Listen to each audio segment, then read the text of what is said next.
Hello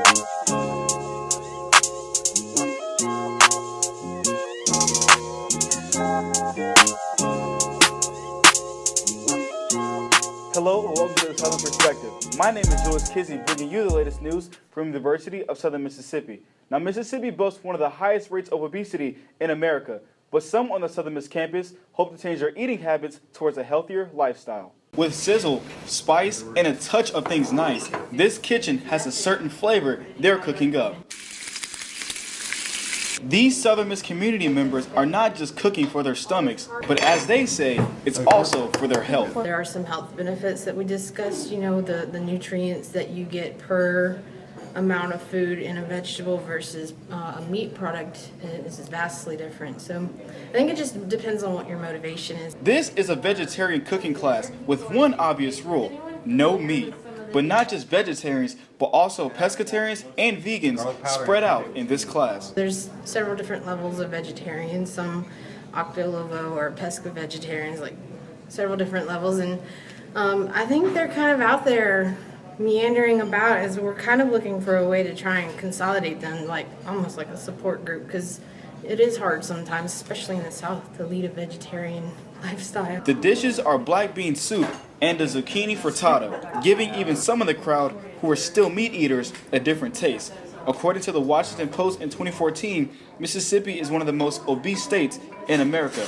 That's why some in this crowd are looking for an alternative. There are a lot of studies out that show that being vegetarian, vegan have contributed to positive health outcomes, and that a Western diet high in meat indicates a lot of cardiovascular disease, cancers, a lot of comorbidities like that. One student, Melissa Gutierrez, had a period where she went vegan, meaning no animals or animal products in her diet. But after trying the vegan lifestyle, initially I thought it was difficult because I didn't like vegetables. It was terrible. But since then I've learned to acquire a taste and actually really enjoy vegetables.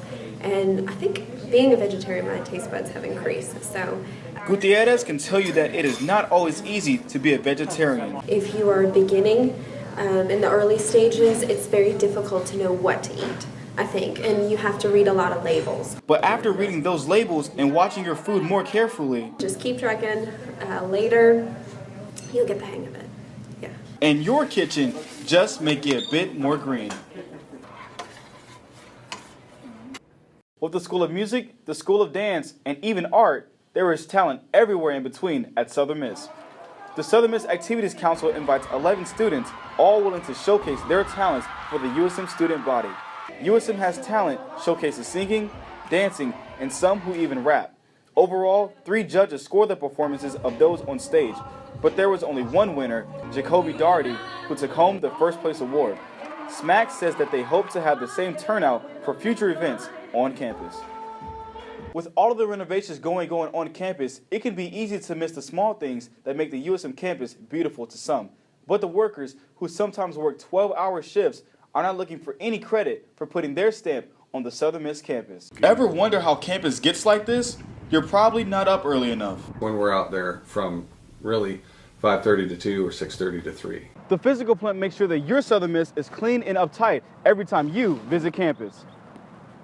I think it's nice. I think it's really beautiful. I've been in a lot of other campuses, and I look closely at them when I go there, of course, and I think ours is one of the nicest. The 200-member physical plant committee makes sure that students are pleased with the university they attend daily.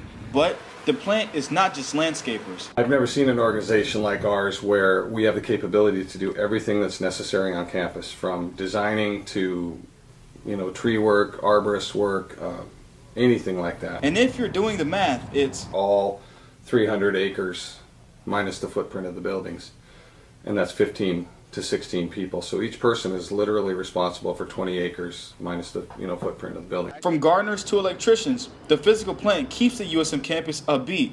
And if students don't notice them, no credit is asked for. We really do it for the campus community at large. That's at the heart of it. But when you look at the work that we actually do and the conditions that we work in, you really have to be, committed to it. And I'm not sure that people realize quite how committed my crew is. And even though you may not see them, their work is not going unnoticed. There's a lot of things that people don't see is the takeaway that we do constantly, every day, each and every day, a lot of times on Saturday. And we're always out there with an eye towards how to make the students' experience a lot more enjoyable, but also a lot safer. Without looking for credit, these workers are still doing their job. Thank you for watching Southern Perspective. My name is Julius Kizzy. Have a great fall break, and I'll see you soon.